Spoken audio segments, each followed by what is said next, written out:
আমাদের অরিজিনাল যে বাবরি মসজিদ ছিল, অরিজিনাল যে বাবরি মসজিদ ছিল, ওইটা আমাদের অরিজিনাল বাবরি মসজিদ। তোমার এই নকল বাবরি মসজিদ নিয়ে মানুষকে ধোঁকা দেওয়া ছাড়া আর কিছু নয়। আমরা এই বাবরি মসজিদ চাইনি। নরেন্দ্র মোদী সরকার রাম মন্দিরের সাইডে 5 একর জমি দিয়েছে মুসলিমদের মসজিদ করার জন্য।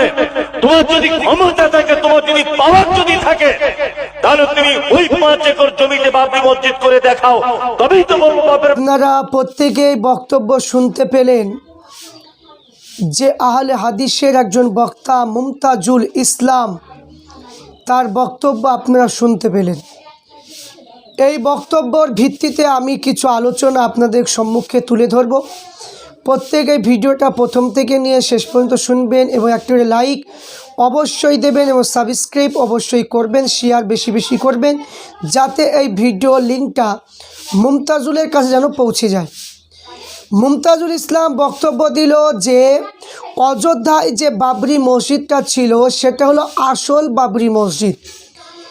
তো আমাদের মুর্শিদাবাদে সম্মানীয় বিধায়ক জিনাকে জানাই আন্তরিক শুভেচ্ছা এবং অভিনন্দন। তো হুমায়ুন কবির মহাশয় তিনি একটা বাবরি মসজিদ করার জন্য যে শিলান্যাস করেছেন আমরা প্রত্যেকেই দেখেছি এবং গিয়েছিলাম। তো এই বাবরি মসজিদটাকে নিয়ে এই মুরুক্কু রাজমিস্ত্রি জাহেল মুমতাজুল ইসলাম সে বলছে এটা নাকি নকল বাবরি মসজিদ। তাহলে আপনারা বলুন যে মসজিদ কোনোদিন কি নকল হয়? মসজিদ কি এটা কি ছেলে খেলামো যে না আমি মানে কি পুতুল খেলা খেললাম মন গেল, আমি মানে কি খেললাম মন গেল খেললো না, আমি এটা নকল করলাম, কি কোনো ছবি নকল আঁকালাম, এটা কি নকল? মসজিদ আল্লাহর ঘর, কোনোদিন নকল হয় না। এই মুমতাজুল ইসলাম তাহলে কেমন শিক্ষিত, কেমন মানুষ আপনারা প্রত্যেকেই তাহলে বুঝতে পারছেন। তাহলে এর কথাগুলো হচ্ছে প্রত্যেকটা কথার মধ্যে হিংসার মানে কি পরিপূর্ণ। মুমতাজুল ইসলামের প্রত্যেকটা কথাতে হচ্ছে হিংসা, নিজের অহংকারে জ্বালায় এ বাঁচতে পারে না, এত অহংকারের মধ্যে ভরা। ও যেটা করবে সেটা ওর জন্য জায়েজ এবং তার জন্য সঠিক, এবং অন্য কেউ কোনো কিছু করতে গেলে সেটা নকল হয়ে যায়, সেটা নকল হয়ে যায়। তো এখানে এর আগে মুমতাজুল ইসলাম বলল যে হুমায়ুন কবির মহাশয় কেন হঠাৎ করে বাবরি মসজিদ করতে গেল, হঠাৎ কেন বাবরি মসজিদ করতে গেল, এই রকম প্রশ্ন তুলে ধরল। তো ও তো হসপিটাল করতে পারতো, কলেজ করতে পারতো, এই রকম অভিযোগ এই মুমতাজুল ইসলাম তুলেছিল। তো মুমতাজুল ইসলামকে আমি বলতে চাই যে একজন বক্তা হয়ে, আহলে হাদিসের একজন বক্তা, রাজমিস্ত্রি বক্তা হয়ে এই বক্তার মুখে হসপিটাল আর কলেজ হঠাৎ করে কেন এই কথাটা মনে পড়ল, এই প্রশ্নটা তার কাছে থাকবে।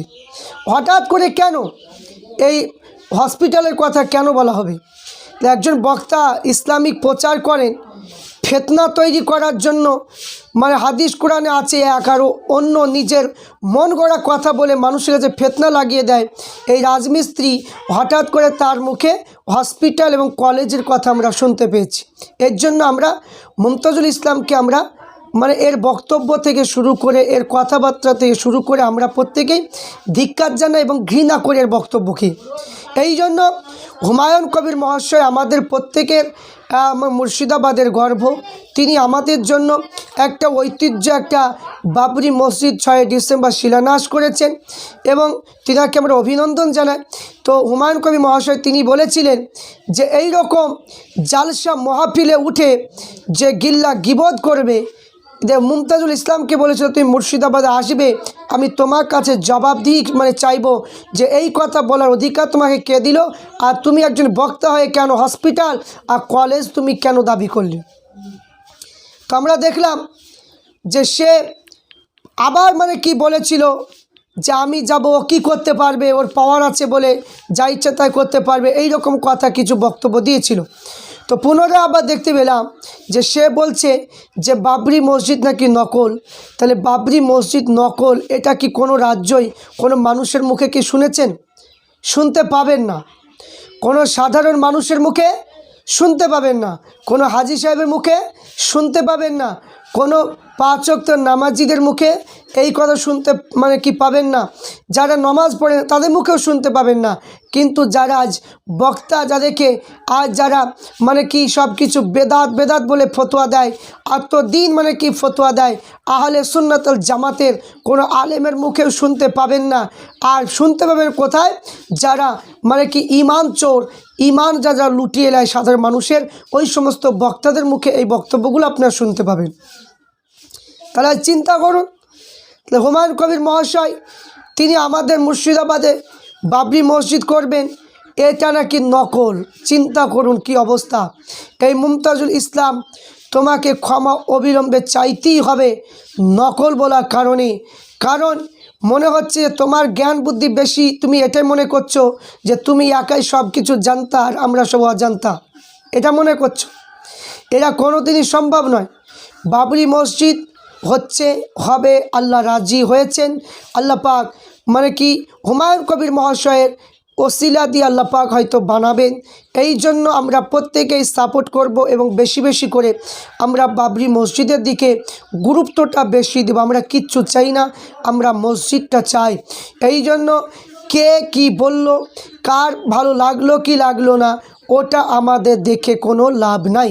আমরা মুর্শিদাবাদের লোক, আমাদের মুর্শিদাবাদে বাবরি মসজিদ হবে ইনশাল্লাহ। কোনো বক্তারা যতই বকাবকি করুক, যতই বলাবলি করুক, তাদের কথা আমরা কেউ শুনছি না, শুনবো না। তাই আমি এখানে সাধারণ মানুষগুলোকে বলবো, এই রকমভাবে যারা বক্তা, যারা জালসা মাহফিলে তারা হাদিস কোরআনের বক্তব্য বাদ দিয়ে তারা বিভিন্ন রকমের গিল্লা গিবত করে, যারা বিভিন্ন রকমের ফিতনা ছড়াতে চায়, ওই সমস্ত বক্তাদের কথাগুলোকে ছুঁড়ে ফেলে দিন। কারণ আজ সঠিক দিকে আপনারা প্রত্যেকে লক্ষ্য রাখুন। কারণ এই বাবরি মসজিদটা হওয়ার জন্য অনেক বক্তারা ষড়যন্ত্র করছে। কারণ চারিদিকে মানুষ যেভাবে দান করছে, ইট থেকে শুরু করে টাকা পয়সা থেকে শুরু করে আপনার গরু থেকে শুরু করে আপনার কুমড়ো থেকে শুরু করে যে যেরকম পাচ্ছে আপনার সহযোগিতা করছে। কেউ ইট, কেউ পাথর, কেউ শিক, সিমেন্ট, যে যেমন পাচ্ছে সহযোগিতা করছে। এতে কিছু বক্তাদের এদের অসহ্য হচ্ছে, এদের পছন্দ হচ্ছে না যে ওই টাকাগুলো যদি আমাদের মাদ্রাসায় যদি পেতাম তাহলে আমরা খুব খুশি হতাম। এইরকম একটা ভাব এই মুমতাজুল ইসলাম করছে। মুমতাজুল ইসলাম চিন্তা করছে যদি অতগুলো টাকা যদি আমার মাদ্রাসায় যদি পেতাম তাহলে আমি খুব খুশি হতাম। এইরকম একটা প্ল্যান তার মধ্যে এসে গিয়েছে। তো আমি বলবো যে এই সমস্ত কথা বলে সাধারণ মানুষগুলোকে কখনো চটানো যায় না। যে তার বাড়ি বর্ধমানে থাকুন, বর্ধমানে আপনি যা ইচ্ছে তাই করুন, আপনার সেটা ব্যক্তিগত ব্যাপার।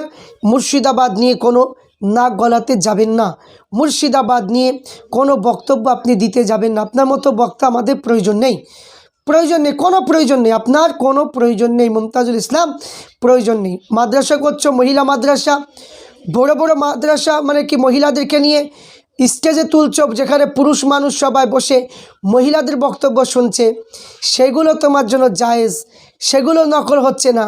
আর বাবরি মসজিদ করতে গেলে নকল হচ্ছে। এটাই তো মানুষের মধ্যে ধোঁকা দেওয়ার, এটাই তো বড় চক্রান্ত। তাই আমি প্রত্যেক মানুষকে অনুরোধ করব যে মুমতাজুল ইসলামের বক্তব্য, তার কথা আপনারা কেউ গুরুত্ব দেবেন না। কারণ এই ব্যক্তিটা ইউটিউবার, সে ইউটিউবে ইনকাম করার চেষ্টা করে। তাই এর কথা শুনে আপনারা কেউ বিচলিত হবেন না। আমরা প্রত্যেকে মুর্শিদাবাদের লোক, আমরা চাই যে হুমায়ুন কবির মহাশয় যেটা করছে সেটা আমরা সবাই খুশি, আমরা সবাই খুশিতে থাকব, আমরা এটাই চাই। তাছাড়া আমরা কোনো বক্তা যারা বাবরির বিরুদ্ধে কথা বলবে তাদের বক্তব্য আমরা কখনোই প্রাধান্য দেব না।